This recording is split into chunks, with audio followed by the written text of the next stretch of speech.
All right. Well, we're here to talk a little bit about the maturity framework inside of GitLab. And we've been thinking about product maturity over in the CI space since I joined as the group manager of Verify. As a frame up, we have a category maturity scorecard framework, which goes through and evaluates the maturity based off of a particular process and jobs to be done. The CI group hasn't conducted one of these yet, but we have been declared lovable based off of the previous product manager's path to maturity, which was the execution of several features based off of what they believe to be what we needed for the market and for the customer.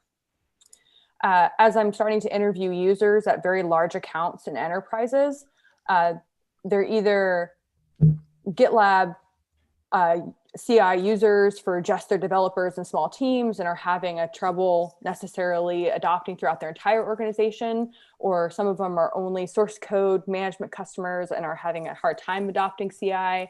I'm learning that there's some components of continuous integration that aren't as easy to use or as lovable as our current positioning on our maturity page suggests. So I created this issue around assessing maturity in a couple of different ways, either using two different kinds of personas. So for example, a developer persona and then perhaps a buyer persona for each category.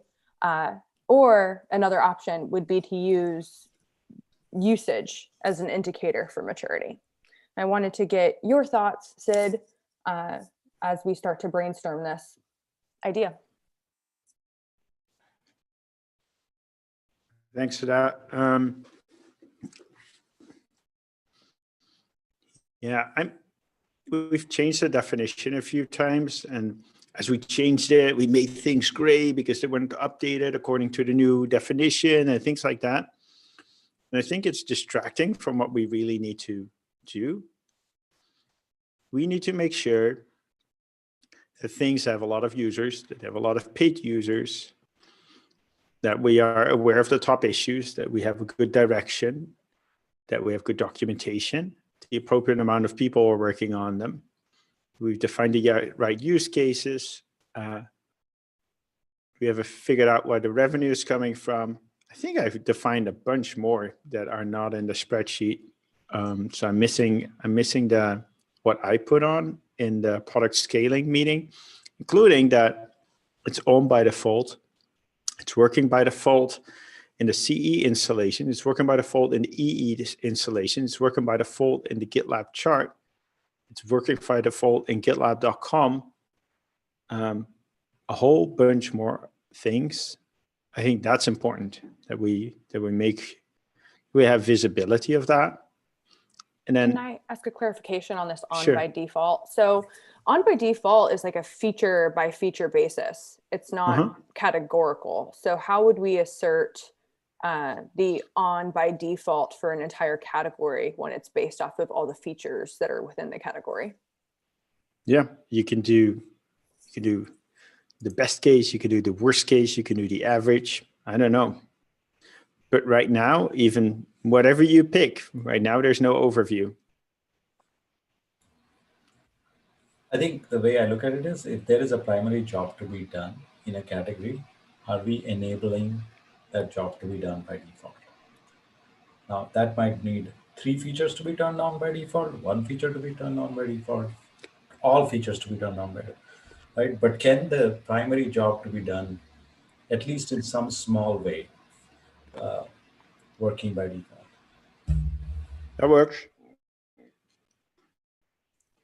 I like that. So all of the components in your primary job to be done being on by default, that I think is really doable. So for example, if we were to look at a developer's workflow, making sure that Auto DevOps is on by default, making sure that they're able to get a green pipeline by default, that makes perfect sense.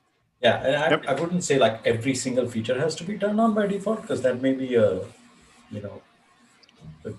too big a goal to start off with. But like, can the core primary job for most common purposes work by default? So we don't need all scanners to run, for example, but can a primary scanner run? Okay, that makes a lot of sense. Going back to Sid, what you were talking about, it sounds like this proposal isn't as relevant for what you're saying. You're wanting to see not really more depth in the way that we're assessing maturity, but rather more information about our current product's maturity based off of quantifiable measures like usage of that product line or category, the traits of it being on by default for the entire category. Is that Yeah. accurate? Exactly. What I thought is like, oh, maturity, we'll have some kind of a score, and we can assemble that score from usage, from DevOps scorecards and all those things. And it turns out reality is complex. Our secure stuff is super mature. It's winning in the market. It's better than anything out there. Does it have a lot of usage? No, because we didn't put a lot of stuff, a lot of it in free, so it doesn't have a lot of usage. Huh? It seems that any attempt to kind of make that score better, or to like make that score more complex and reflect everything, it's kind of doomed to fail. So I want to put less emphasis on the exact maturity score and more emphasis on let's expose all that data. Let's have a place where everything comes together. Because what is hurting us is not whether when we're discussing should the score be this or that doesn't matter. What matters is that all these things turn green. And no one's looking at them. Well, no one's. Too few product managers are looking at this table. So these columns in this table need to be on that maturity page together with everything else. Okay, that's helpful. I'm going to take a screen grab of this chart. Do you mind dropping this link in the agenda so that I can follow It's in the scaling handbook and the item you referenced, but I'll drop it in the agenda too. Thank you. Sorry. In that product scorecard mock stock that I see you're in A2 cell, we have this discussion coming about like how can we create a score. I think to your point, I do realize that there's a lot of complexity, but I think there's a way to think about the most meaningful measures of our business, like IACV or on by default, or and create like a weighted score for them. I think that that's possible. Yeah. So I've given up on that. I've now seen it, and I don't think there's a formula for it. Okay. Because I've seen things that should be doing really bad based on usage being really mature, and vice versa. So look, in the end, the PM is the DRI. Let's just simplify to say the DRI determines it. So going back to the original definition of maturity and assessing it by what the PM no definition believes. of maturity, whatever the PM thinks it is. But hey, I'm not changing the definition right now. Like, fine, we keep the existing definition. Okay. It's a pipe dream to think you're going to catch all those elements in a score that tells you the entire story. The answer is always going to be, it depends. So it's much more important to service the data than to make that data into a score. That's what I learned on my journey.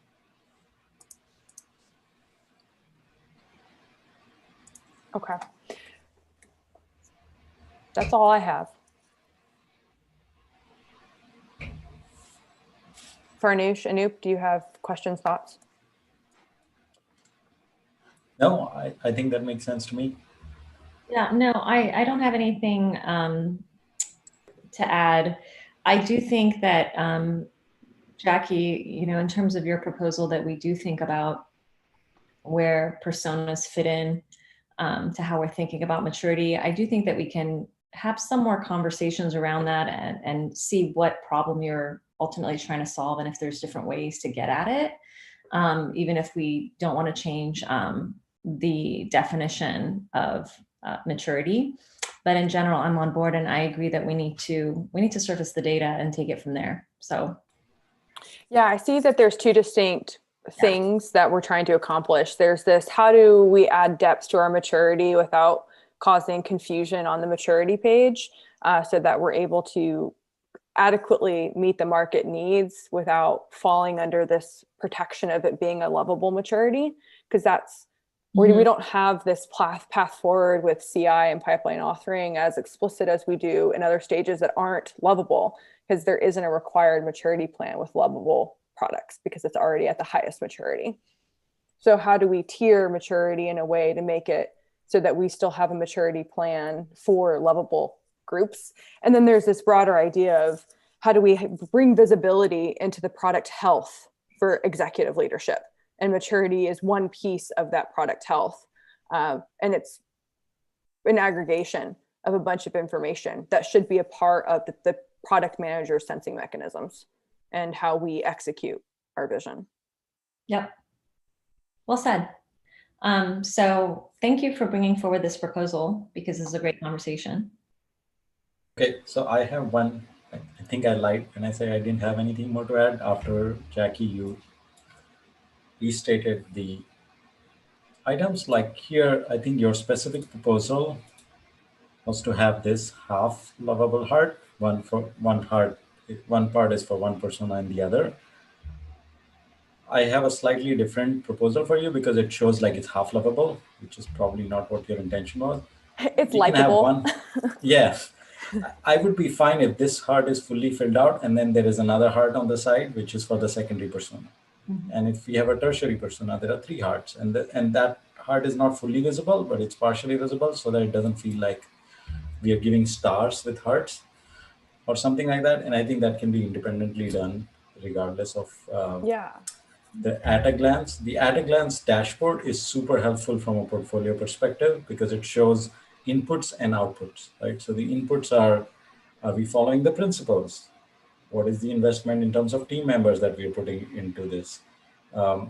And what is the current state of the product in terms of working by default, and is it available across all distributions and things like that? And then the outputs are, how adoption, GMAO, paid adoption, paid GMAO, customer sat, maybe it's an NPS score, maybe maybe the top issues that people are raising.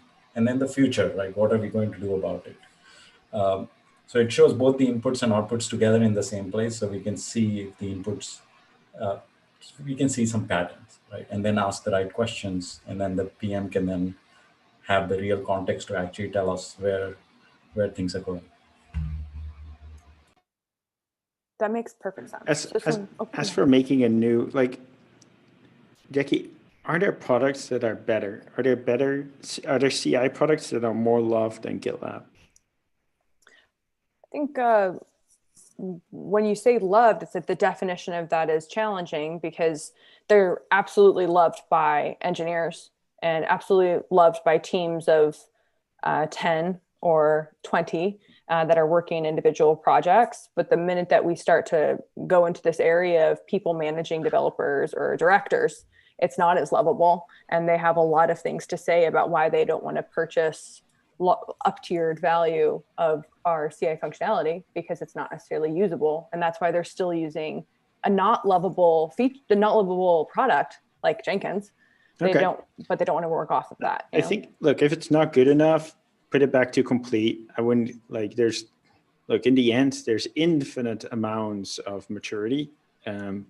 We're just not going to have half complete. I can see a case between viable and complete. We have the half and the complete thing. We could have a 3/4 here, and we can have a half heart here, and we're going to end up with 10 scales, a scale of 10, and then a scale of 20. And I think it's a giant waste of time. I think we should focus on making it better. I love the work you're doing. I think your conclusions are valid. If you think it's not lovable, put it back to complete. I'm fine with that. I wouldn't make a ton more. If you're going to make a ton more, don't make it a half heart. But I would say start using the 3/4 thing. But in general, I think we're much better off highlighting what is what is the main thing that is missing. So you could, if we have this super wide number of rows, we could say this is the current maturity score, and this is the top thing we're focusing on to get this further. But I'm reluctant to kind of introduce another column when we haven't even been able to put the columns that we already have in one row in a spreadsheet. So I would focus on that. I love the work you're doing. I'm just sure that the world is better off if we introduce more maturity levels. I think you're right. I was trying to think of a way that wouldn't cause go-to-market heartburn or optic of rolling back our product. I was trying to find an intermediate. Who cares? Like, look, maybe we should make it. That's why I put in my proposal. Look, the PM sets the maturity. End of story. We should have a DRI. We're not a consensus company. The DRI for this is the PM, and not product marketing. I think that makes a lot of sense. And you're repeating things that I know are true and that I've used in my defense as a PM. So I hear and I embrace what you're saying. It's challenging to be a collaborator and to be an owner of this group, and then to suggest that it's not what it has been after we declared it, and what we've been declaring, what all of our messaging says. Yep. So it is just a challenging thing as a DRI to weigh that. Sure. Still the best CI on the planet, right. But we need to address the use cases of directors before you think it's lovable. Okay. You're the DRI. Go for it. Got it. I think this will set a good precedent that these are not terminal states. The market can change, requirements can change. Something that was lovable today is not lovable tomorrow. Something that was not lovable today suddenly becomes lovable tomorrow. Yeah, reality changes. Plus, we learn more about the world. Maybe it was never lovable to begin with, but we're interviewing the wrong people. I think there's an action here. I don't know if this is in the handbook today, but I haven't seen a lot of examples of moving maturity level down. I think we should be explicit and say, hey, it's okay, things change, like what you guys just said. We should actually encourage it, that to be a realist, so that we really are the best in the market, and to think of our products as getting better and not stuck. Totally agree. I can take that forward. Yeah, we're short-term pessimists here at GitLab and long-term optimists. There's no one more critical on our own product than we are, and I think that's a great tradition, and we should keep it like that, as long as we keep the long-term optimism that we always see a lot of progress.